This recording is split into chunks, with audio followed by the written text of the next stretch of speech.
जो भी मुझसे कहा आज तक, बताओ मैंने कौन सी टाली, आप वही पंचायती लोग बैठे हो, बताओ कोई टाली हो तो बता दो। जी जी। अगर तारीफ मैंने नहीं टाली गांव राम की, और एक बात और, जब आज मुझे नाली साफ करनी पड़ेगी तो ढंग से ही करूंगा। लिख के देते हैं कि साधुओं और गांव वालों पर केस चल रहे हैं और दंगा होने की संभावना है। बताओ भाई कौन सी दंगा होने की संभावना थी? गांव राम हाथ उठा के बताओ, थी कि नहीं थी? दंगा होने की संभावना थी कि नहीं थी? तो ये गलत किया कि सही किया? क्या लोगों को गुमराह किया कि नहीं किया?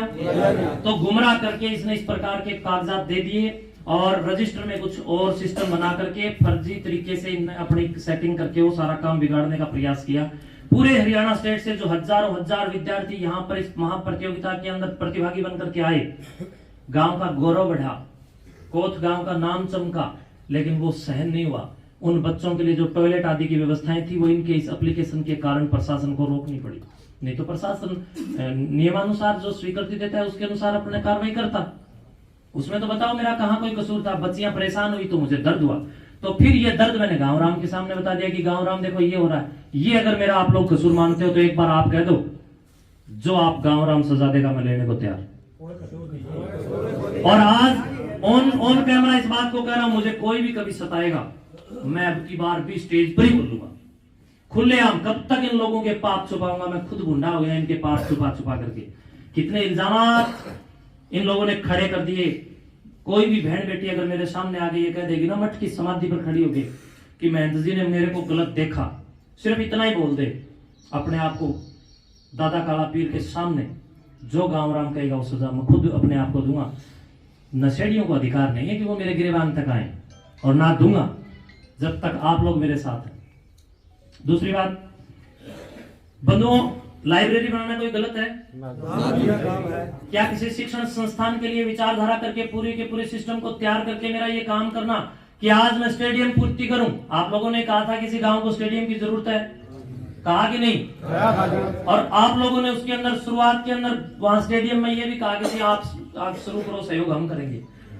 फिर भी हम लोगों ने आप लोगों के सहयोग से वो शुरू किया। गांव के 8-10 लाख रुपए मेरे पास उस स्टेडियम में आए, बाकी का लाखों रुपया जितना लगा वो मठ का लगा। चल रहा है, गांव वाले थोड़ा थोड़ा अपने आप भी, कोई ईंट भेज रहा है, कोई सीमेंट दे रहा है, इस प्रकार का सहयोग भी हो रहा है। तो हमने विचार किया कि स्टेडियम का काम पूरा होने के बाद हम एक बहुत अच्छा ऐसा संस्थान यहाँ पर बनाए जिसमें गरीब परिवारों के बच्चे यहाँ पर निःशुल्क पढ़ें और उत्तम क्वालिटी की शिक्षा हम दें। बताओ क्या ये गलत था मेरा सोचना? इन लोगों को किसी व्यक्ति ने ये सूचना दे दी कि महंत जी तो कार्रवाई कर रहे हैं यहाँ पर एक बड़ा शिक्षण संस्थान लाने के लिए, दे दी होगी भी रात दिन। ये सेटिंग बाज तो है, सेटिंग रखते हैं, किसी ने बता दिया होगा, एक दो कोई न कोई इनके भी संपर्क में होगा। अब दर्द हो गया कि भी महंत जी अगर ऐसा काम करेंगे तो तुम्हारा खाना खत्म, चारों खाने चिट। तो इसलिए आपके आने वाले बच्चों के भविष्य को खराब करने के लिए सारा वितंडा किया है। सुकराईनाथ तो पहले भी यहाँ था, अगर इतना ही गलत था तो पिछले 8 साल से प्रोग्राम हो रहे हैं, पहले क्यों नहीं विरोध किया इन लोगों ने?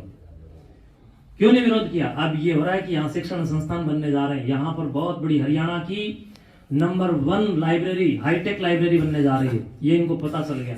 तो इसलिए ये लोग ये सारा वितंडा खड़ा कर रहे हैं। मैंने इनका कुछ नहीं बिगाड़ा है, लेकिन ये लोग मठ की संपत्ति पर गिद्ध नजर डाल करके बैठे हैं। और प्रिय बंधुओं, जितने भी आप लोग मुझे अभी लाइव के माध्यम से देख रहे हैं, मेरा गांव राम बैठा है, पूछो गांव राम से।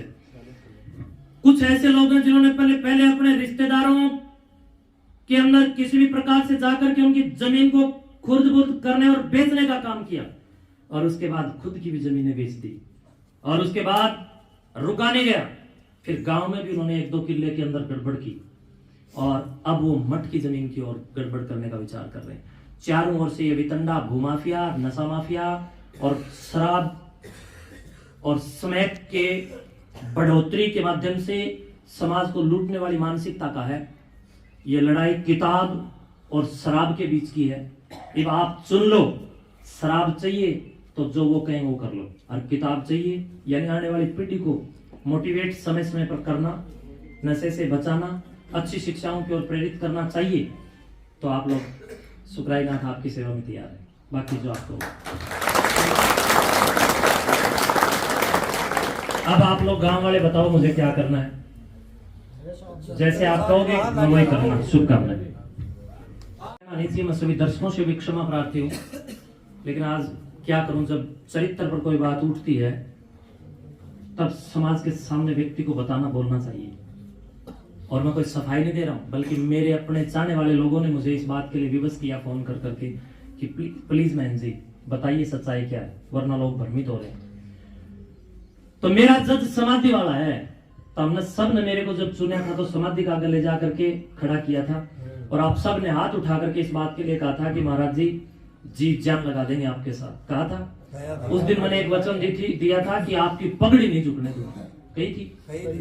आज तक आपकी पगड़ी झुके मैंने ऐसा कोई काम नहीं किया है। और गर्व के साथ कहता हूँ, जो 2 कोटी के लोग मेरे ऊपर इल्जाम लगा रहे हैं, नशेड़ी ऊत, वो दादा काला पीर की समाधि पर आकर के एक आटे से दीपक बनाए, आटे का दीपक बना करके और उसके अंदर घी या तेल जो भी अपनी श्रद्धा अनुसार भरते हैं वो भरे, गांव राम को इकट्ठा करें, और जो मेरे ऊपर आरोप लगाए उनके सबूत उनके पास हैं, तो वहां दीपक लगाकर दादा काला पीर में मेरा इल्जाम लगा दें। उसका रिजल्ट फिर बहुत जल्दी ही मिल जाता है, ये तो मुझे कहने की जरूरत नहीं। तो इसके या फिर मेरे से लगवा लीजिए, मेरा रिजल्ट भी मिल जाएगा।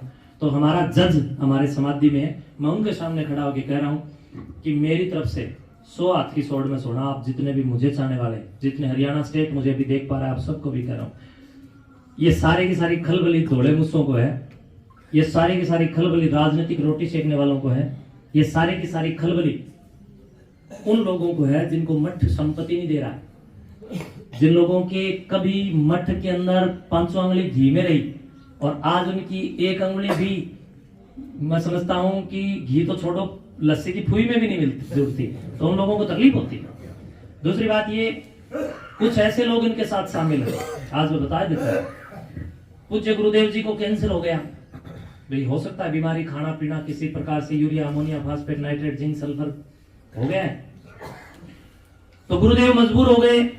उस दौरान कुछ इनके ही परिवार के लोग मठ की जमीन को ठेके पे लेते थे, और मठ की जमीन को ठेके पर कैसे लेते थे, गुरुजी से ले ली मान लो 15,000 रुपए एकड़, क्योंकि पानी की कमी वाले किले भी अपने हैं, और आगे ले जाकर के उनको 25,000 रुपए एकड़ में देकर के बीच में कमीशन खोरी करने वाले लोग थे। अब उन लोगों को सुधारेगा कैसे पचेगा, कैसे पचेगा?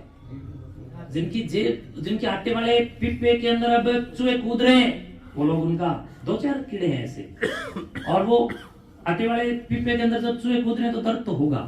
तो इसलिए आप लोग जरा विचार कीजिए, और आप सारे बहुत समझदार हैं, गांव के अंदर नशा कौन बड़े स्तर पर फैला रहा है, विचार कीजिए। आप गांव राम उठ करके बोलिए, आप लोग एक एक व्यक्ति जो भी कहना चाहिए। जो महंत सुखराई नाथ जी यहाँ बैठे हैं, जो भी इसको बात कही है सारी सही बात है, इस पर जमा बेफजूल के इल्जाम लगाए जा रहे हैं, बहुत बढ़िया काम करे हैं, नशे के खिलाफ हैं और शिक्षा में समित हैं, और सारे गांव महंत सुखराई नाथ जी के साथ में है। भाई महंत जी ये काम ऐसे करते रहियो और महाराज योग आपके साथ में रहेगा, और किसी से घबराने की कोई बात नहीं, ये तो न्यूज़ चलती रहा कर है। जितने भी साधु यहाँ बैठे हैं सभी का न्यूज़ इल्जाम लगे हैं, न्यूज़ होते जाते रहा कर हैं। बस मैं तो इन्हीं बातों के साथ अपना